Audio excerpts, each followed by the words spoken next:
semacam edukasi atau penyuluhan.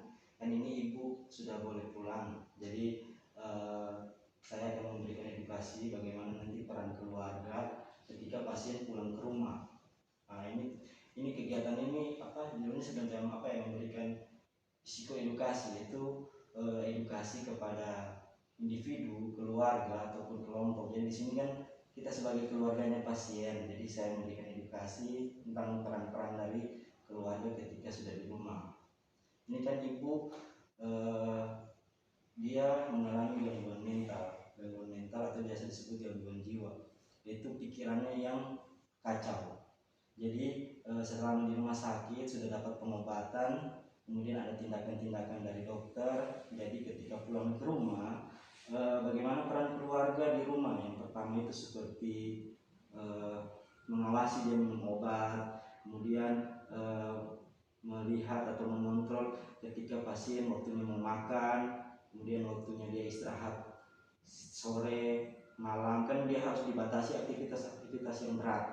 Kemudian bagaimana kita ketika di rumah itu pasien harus diajak bersosialisasi dengan tetangga. Yang dibiarkan menyendiri di dalam kamar, nanti muncul tingkat kambuhannya akan lebih cepat kambuh karena nanti halusinasi seperti itu. Kemudian kalau sudah waktunya nanti kontrol, bahkan dari rumah sakit dikasih dikasih jatah obat itu 1 bulan ketika pulang. Nanti ketika pasien sampai di rumah, obat ini kan tiap hari diminum. Jadi nanti sebelum habis obat, 2 atau 3 hari sebelum habis obat, kita anjurkan pasien untuk datang kontrol ke rumah sakit. Dan kalau pulang sudah dikasih pasca kontrol dari ruangan. Jadi nanti pulang minum obat, kemudian waktunya habis obat harus datang kontrol. Tujuannya itu supaya tingkat kekambuhan yang bisa lebih parah lagi tidak terjadi. Istilahnya itu remisi atau tingkat kekambuhan pasien yang lebih parah seperti itu. Di sini nanti saya akan membekali dengan brosur atau leaflet, nanti dibaca-baca. Di sini lebih lengkap lagi apa-apa saja peran-peran atau peran-peran keluarga di rumah nanti seperti apa. Kemudian di sini ada juga informasi tentang penyebab gangguan jiwa dari faktor-faktor apa saja seperti itu. Kemudian harapannya perawat di ruangan harus rajin untuk kontrol seperti itu, supaya proses pemulihan itu lebih bagus. Terus peran keluarga itu sangat mendukung untuk proses pemulihan pasien. Jadi dari penjelasan-penjelasan yang tadi saya sampaikan, saya harap ibu bisa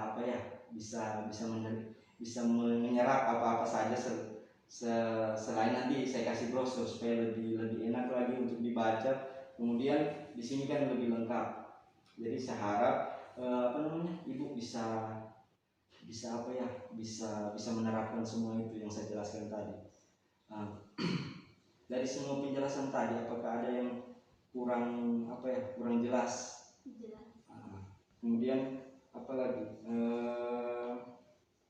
Bisa tidak Ibu jelaskan kembali tadi sedikit saja poin-poin penting dari peran keluarga itu ketika pasien sudah di rumah seperti itu? Pengawasan, minum obat sesuai aturan, membawa pasien kembali kontrol ke rumah sakit, mengatasi aktivitas yang ringan. Yang ibaratnya membatasi aktivitas yang berat. Yang ringan-ringan saya seperti basaku, masakan gitu. Kemudian bergaul sama tetangga boleh. Janganlah diam-diam diri dalam kamar, tidak bagus seperti itu. Jadi saya rasa itu saja. Semoga nanti pasien ini pulang di rumah tidak kambuh lagi, obatnya rajin diminum. Nanti ini ada brosur, nanti dibaca-baca, dibaca-baca. Terima kasih ya. Sebelumnya saya minta tanda tangan dulu.